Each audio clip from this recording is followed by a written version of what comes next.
Good morning students. आज हम पढ़ेंगे पाठ 7 अब्दुल कलाम के संदेश।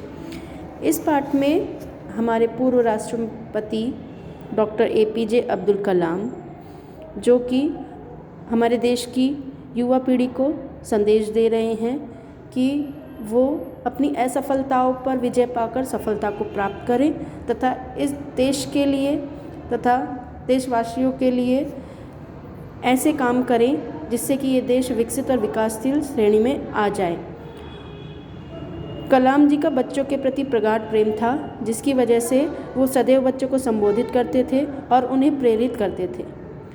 उनकी युवाओं से असीम आशाएं थी कि वो इस देश को बहुत आगे तक ले जाएं। युवाओं को ऊंचे सपने देखने की प्रेरणा देने वाले, नई पीढ़ी में आस्था रखने वाले, बड़े उद्देश्यों को अपने सामने रख उन्हें पूरा करने के संकल्प का संदेश देने वाले, भारत को सन 2020 तक एक पूर्ण विकसित राष्ट्र बनाने का विश्वास रखने वाले भारत के पूर्व राष्ट्रपति डॉक्टर APJ अब्दुल कलाम से आज भारत का बच्चा बच्चा परिचित है।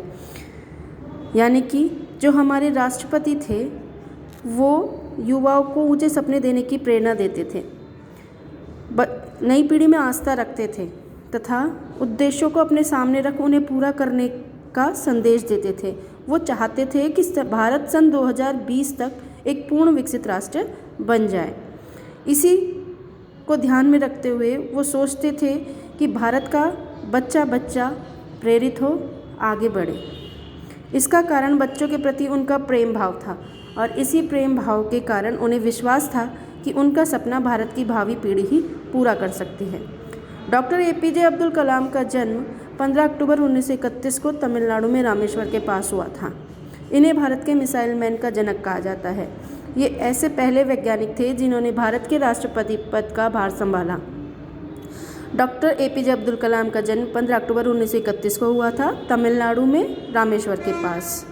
ये भारत के मिसाइल मैन के नाम से जाने जाते थे और ये पहले ऐसे वैज्ञानिक थे जो भारत के राष्ट्रपति के पद पर विराजमान हुए थे। इनको बहुत सी उपाधियाँ मिली। 30 विश्वविद्यालयों से डॉक्टरेट की सम्माननीय उपाधि प्राप्त हुई। पद्म भूषण, पद्म विभूषण तथा उसके पश्चात भारत रत्न की उच्चतम उपाधि भी प्राप्त हुई। जनता से अपार स्नेह और सम्मान पाने वाले जनसाधारण के राष्ट्रपति कहलाने वाले डॉक्टर कलाम ऐसे व्यक्ति थे जिन्हें देश के युवाओं पर पूरा भरोसा था।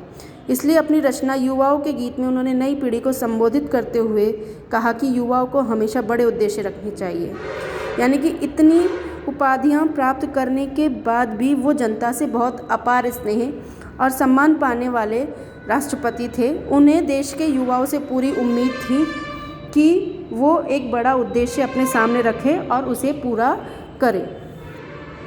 वह युवा जो देश प्रेम की भावना से ओतप्रोत है तथा जिसका मस्तिष्क ज्ञान से भरा है, उसके लिए छोटा उद्देश्य रखना अपराध है।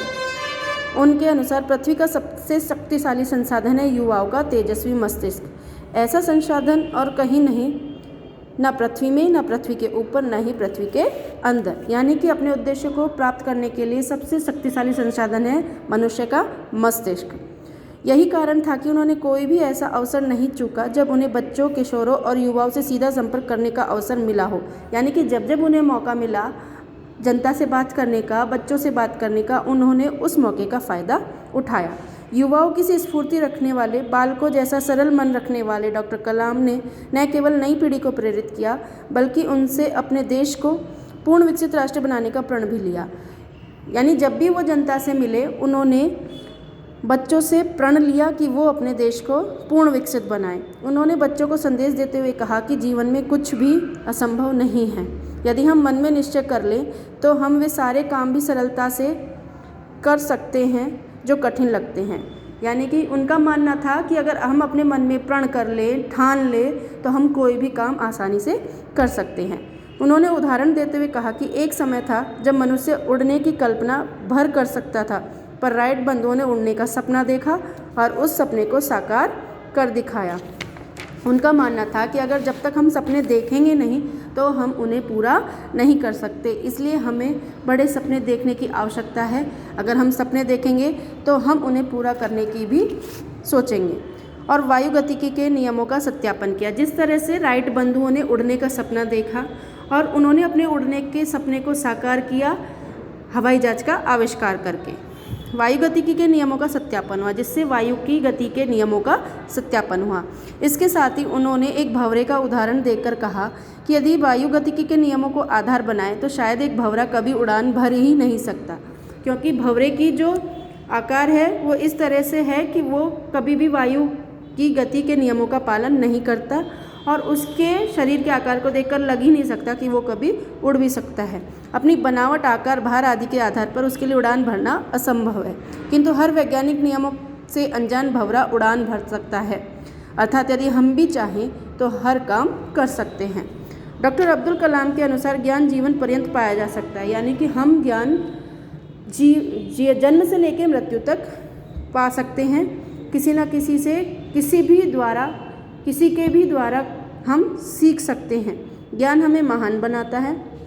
उनके अनुसार ज्ञान के 4 अंग हैं: सृजनशीलता, नीतिपरायणता, साहस और अंतहीन जोश व लगन। सृजनशीलता यानी रचनात्मक, नीतिपरायण नीति के अनुसार काम करने वाला, साहस और अंतहीन जोश व लगन यानी अंतहीन जिसका कोई अंत ना हो, इस तरह का जोश और लगन, ये सब ज्ञान के 4 अंग हैं। सृजनशीलता के विषय में उन्होंने कहा, गहन अध्ययन सृजनशीलता को जन्म देता है। सृजनशीलता देती है नई सोच की शक्ति, यानी कि जब हम किसी के विषय में गहन अध्ययन करेंगे तो हमें रचनात्मक शैली को जन्म मिलेगा, यानी हम क्रिएटिव होंगे, क्रिएटिविटी हमारे अंदर आएगी। सृजनशीलता देती है नई सोच की शक्ति, और जब हम क्रिएटिव हो जाएंगे तो हमें नए नए सोचने के आइडियाज़ मिलेंगे। सोचने की शक्ति से पैदा होता है ज्ञान, और सोचने की शक्ति से क्या मिलता है? ज्ञान, और ज्ञान बनाता है हमें महान व्यक्ति। नीतिपरायणता के संबंध में डॉक्टर अब्दुल कलाम ने कहा कि जहाँ नीतिपरायण होती है वहाँ चरित्र सुंदर होता है, यानी कि जो व्यक्ति नीति के अनुसार काम करता है उसका चरित्र बहुत सुंदर होता है। वो घर में सद्भाव और समन्वय रखता है, यानी कि सबको बांध कर रखता है, और जब घर में समन्वय होता है तो विश्व में शांति होती है। तो जब हर एक घर में साथ रहने की भावना होगी तो पूरे विश्व में शांति होगी। डॉक्टर कलाम ने ज्ञान के तीसरे अंग साहस को परिभाषित कर स्पष्ट किया है कि हमारे भीतर अलग सोचने, अलग खोजने, अनजान राह पर चलने, असंभव को संभव करने, समस्याओं का हल ढूंढने और सफलता पाने का जोखिम उठाने का साहस होना चाहिए। यानी कि हमारे अंदर इन सभी चीज़ों का होना चाहिए। ये अनोखे भाव हैं, यानी कि अलग सोचे, अलग खोजे, असंभव को संभव बनाए। ज्ञान के चौथे अंग अंतहीन जोश व लगन के बारे में उल्लेख करते हुए डॉक्टर अब्दुल कलाम ने कहा कि जो नोबेल पुरस्कृत डॉक्टर सीवी रमन थे, उन्हीं के शब्दों को इन्होंने फिर से दोहराते हुए कहा है कि युवाओं को कभी निराश नहीं होना चाहिए, उन्हें हिम्मत नहीं खोनी चाहिए, अपने स्वयं में जोश और विजय की लगन पैदा करनी चाहिए तथा यह सिद्ध करना चाहिए कि हम एक गौरवपूर्ण सभ्यता के वारिस हैं और इस ग्रह में एक सम्मानजनक स्थान पाने के हकदार हैं। डॉक्टर अब्दुल कलाम को विश्वास था कि भारत का हर युवा इसी प्रकार का ज्ञान प्राप्त करेगा, जिसमें सृजनशीलता, नीतिपरायणता, साहस और सीखने का अदम्य जोश होगा। उन्होंने एक अपने साथ घटी हुई घटना को भी इस चैप्टर के अंदर बताया गया है, जो है सन 2007 कोयम्बटूर में वो एक विद्वान व्यक्ति से मिले जो अपंग थे, जन्म से ही उनके हाथ पैर नहीं थे। उनका नाम था कृष्णमूर्ति। अपंग होने के बावजूद भी उनका जो व्यक्तित्व था वो आत्मविश्वास से भरा हुआ था। उनके मुख पर अलौकिक तेज था।